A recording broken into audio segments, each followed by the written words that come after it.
po eni oddaji televizijski, mislim, da je bilo Lepo je biti milijonar, ali nek tak kviz, mislim, da. In tam je nastopil en gospod, ki je povedal, da je zaposlen na Slovenski filantropiji.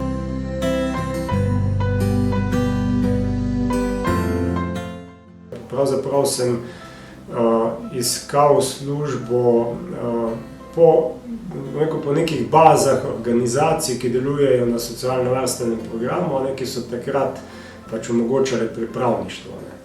Takrat sem videl, da je tam tudi napisana bila Slovenska filantropija in takrat sem se spomnil, to je pa tista organizacija, ki je bila takrat predstavljena v tem kvizu. In sem jih kontaktiral, če slučajno potrebujejo kakega pripravnika, in so rekli, da ja.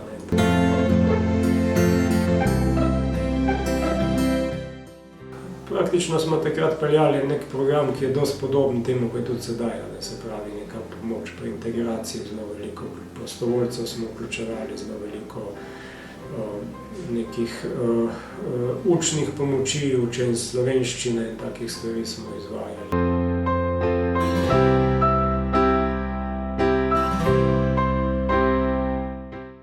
Težko bi našel mogoče kakšno organizacijo, ki se podobno kot filantropija toliko zelo intenzivno odziva na neke vse družbene spremembe, neke družbene izzive, ki se pojavljajo in ki pač tudi dejansko po drugi strani toliko intenzivno dela s tistimi posamezniki, ki pač potrebujejo neko podporo ali neko pomoč.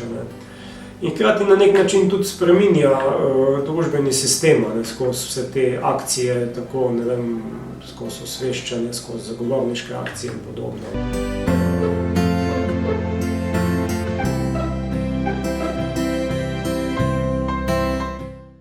Kljub temu, da pač zelo dobro poznam organizacijo, da pač nekako sem tudi spremljal razvoj vseh teh programov znotraj organizacije, da je to pač tudi to novo delovno mesto zame izjemen izziv, ravno zaradi te obsežnosti delovanja organizacije.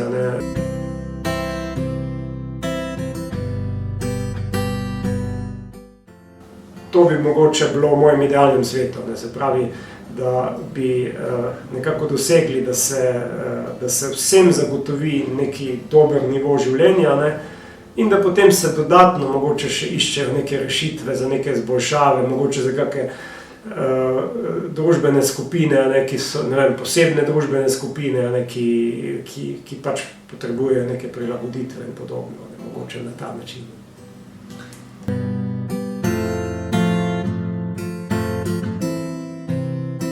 Služba ni samo služba, ampak je pač poslanstvo, to tako pač marsikdo tukaj reče.